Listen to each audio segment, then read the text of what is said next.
Isaac Sarason is a skilled hacker formerly employed by British Telecom-Sprint. With his health failing, Isaac did the only thing he could think of. He ran. He found a haven in a working-class district of the city known as Little Russia. There Isaac took on a new name, Ishmael. Within hours of his arrival, he was embroiled in the affairs of a brutal member of Lomidze organized crime family known as Leo. Convinced by a longtime friend, Frankie, to flee from his commitments to the Lomidze family, Isaac found himself hunted by the ruthless Leo. On a rooftop, far from witnesses, Leo murdered Frankie. Only through the use of his skills as a hacker was Isaac able to drive Leo off. Now wounded, alone, and far from help, Isaac depends on the kindness of strangers. What do you do when the only way to save those you love is through the use of proxies? Colbyjack.net is proud to present Firmware Proxy by Colbytrax. 8. Days passed as I recovered the tools I needed from the Brotherhood forums. Just as a carpenter needs a number of specialized tools based on the project, the network intrusion expert, Black Hat, needs a like number of tools. Hidden in the archives of the forums were 1 million different tools, applications, and aids that were indispensable for gaining and keeping access to a rival network. 3 years ago, when I first got on the Brotherhood forums, I thought I'd just lurk in the background and collect the tricks of the trade. Oh, how wrong I was. Knowledge is the base currency of the Brotherhood. I had a lot of information about systems they were mapping through trial and error. I doled out my knowledge slowly, trying to get the most mileage out of each tidbit. I could have kept that up for years. But it would also have meant revealing more about BTS security than I felt comfortable doing. I turned my attention to BTS's rivals. ZYT and Bell Pacific were inviting targets. It was while I was attempting to find a route into ZYT that I first came into contact with social engineering. After a frustrating attempt to gain access to a ZYT switching center in Aquaterra, I vented on the Brotherhood forums about the difficulty I was having gaining access. Rama answered, "When you have a hammer, every problem looks like a nail." "What the hell is that supposed to mean?" I answered back. "Just because you know your way around a telecom network doesn't mean you need to use telecom tools to break in." "Have you tried social engineering?" Rama responded. "Social what?" "Social engineering. It is the easiest method to cut through a system's security. Instead of attacking the network, you attack the people. Not with guns or knives, but with clever stories and leading questions." Rama answered. "So what am I supposed to do? Call up the target and ask for a password?" I asked. This was the dumbest thing I had ever heard. No one would ever just give out a password. "Exactly," Rama answered. "There was this bank I wanted to hit. Security was as tight as a drum. All ports sealed, active guardians watching every bit of traffic. A regular Fort Knox.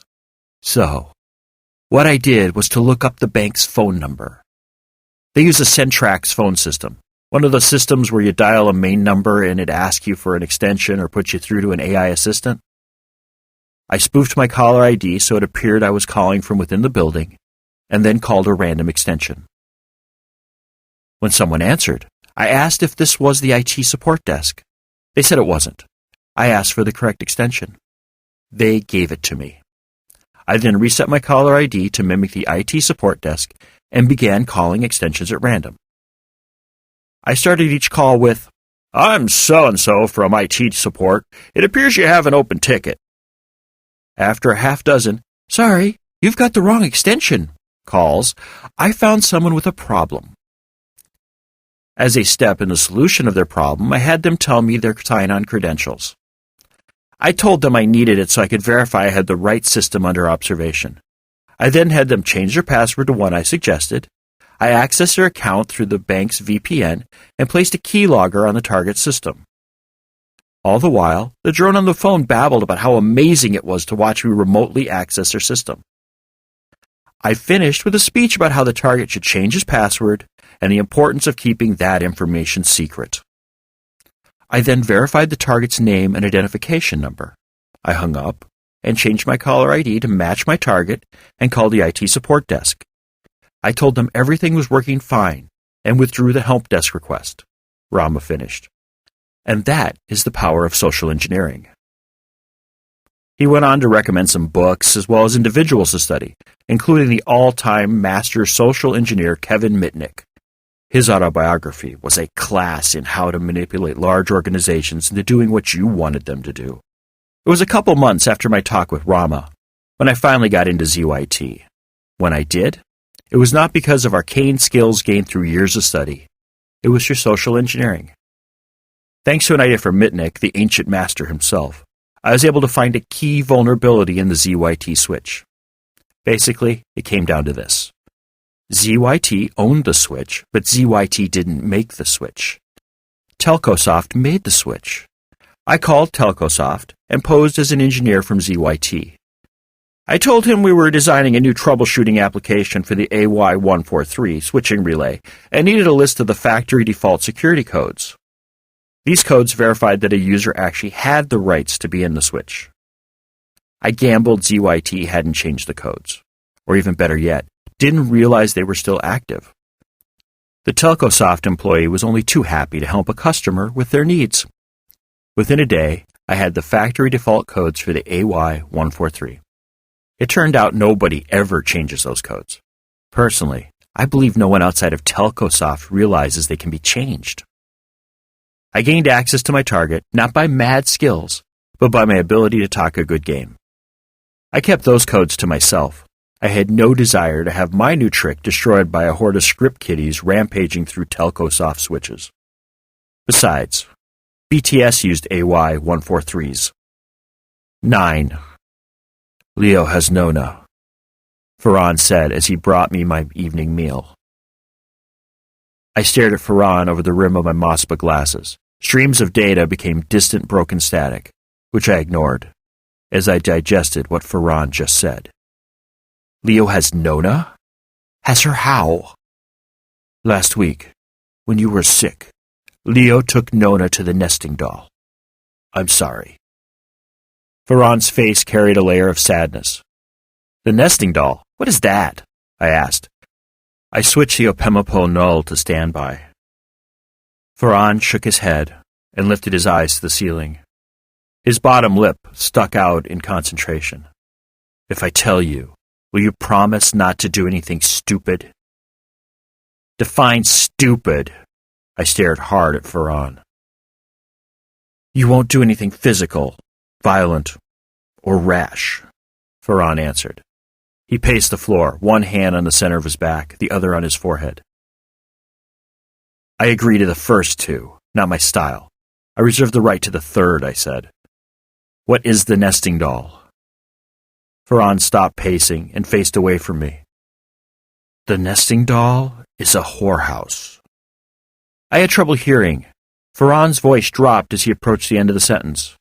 Turn and face me. I can't hear you when you don't face me. Now tell me again. Farhan turned slowly and faced me. The nesting doll is Leo's whorehouse. His sister, Anna Chakava, runs it for him. Farhan fought hard not to mumble his final words. I slammed my hand down on the table, rattling the simple service laid out for my meal. Nona has been taken to a whorehouse? Yes, Farhan mumbled. A whorehouse owned by Leo? Yes, Farhan mumbled. And, finally, this whorehouse owned by Leo is run by his sister? What kind of fracked up family does that man have? I stood up, knocking my chair to the floor. How long? Farhan looked down. He was afraid I would beat him. A week, maybe more. Farhan looked up as if he were counting something. 10 days. Masood said she was taken on the 3rd day after you were brought here. I paced back and forth like a caged tiger. I couldn't at that moment say whether I was angry because Nona was mine and Leo was violating her, or I was angry because no one has the right to do something so vile to another human being. It didn't matter whether it was anger at the mistreatment of a mate or the violation of known as human rights. Leo would pay. I sat back down and cleared my head.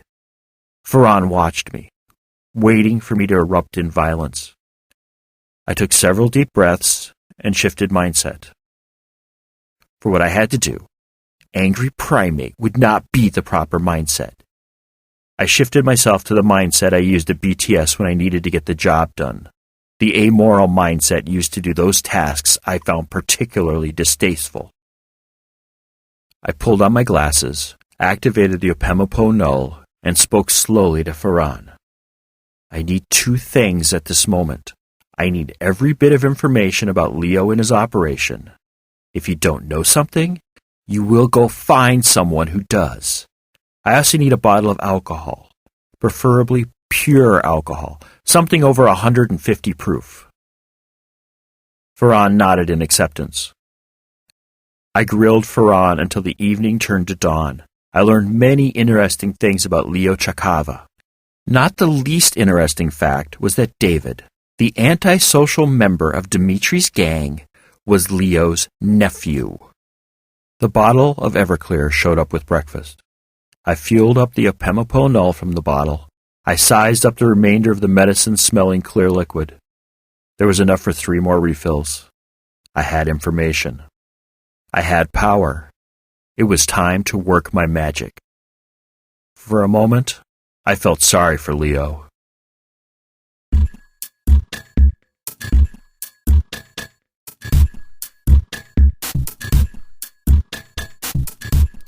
Firmware, Proxy, is the second book in the Firmware pentology. That's 5 books, if you must know. It begins moments after Firmware Hijacked ends. So if you haven't heard or read Firmware Hijacked, this would be a good time to head on over to Colbyjack.net and either download the podcast on the audio side, read the episodes on the visual side, or download the Colbyjack Sunday Reader issues 1 through 20 in your choice of either EPUB or Mobi. Firmware, Hijacked, and Proxy are both available in ebook versions from our store at shop.colbyjack.net, amazon.com, and Barnes & Noble. Just search for Colbytrax. That's Colbytrax. I'm the only one. A complete audiobook version of both Firmware, Hijacked, and Proxy is available for download through our shop as well. If you don't need any stuff, but would like to support our work, drop on by Colbyjack.net and hit the pretty little donate button conveniently located on the right-hand side of the blog roll. If you're on a smaller screen, the button will be found at the bottom of the page. Firmware Proxy is released under a Creative Commons, non-commercial, attribution, share-alike 3.0 license. Do what you want with it, just don't sell it and always tell people where it came from. If you received this from a friend and want more information about Colbyjack.net and our split personality website, just drop on over to Colbyjack.net and select either the audio or visual side. The audio side carries our podcast, while the visual side carries our writings. Whichever side catches your fancy is fine with us. We're of 2 minds about the whole thing anyway. If you want to get social with me, I do mostly Twitter. So if you do the tweets and want to follow me, I'm Colbytrax. Spelled the same as above, Colbytrax. We could sing that all night long. Thank you once again and have a wonderful week.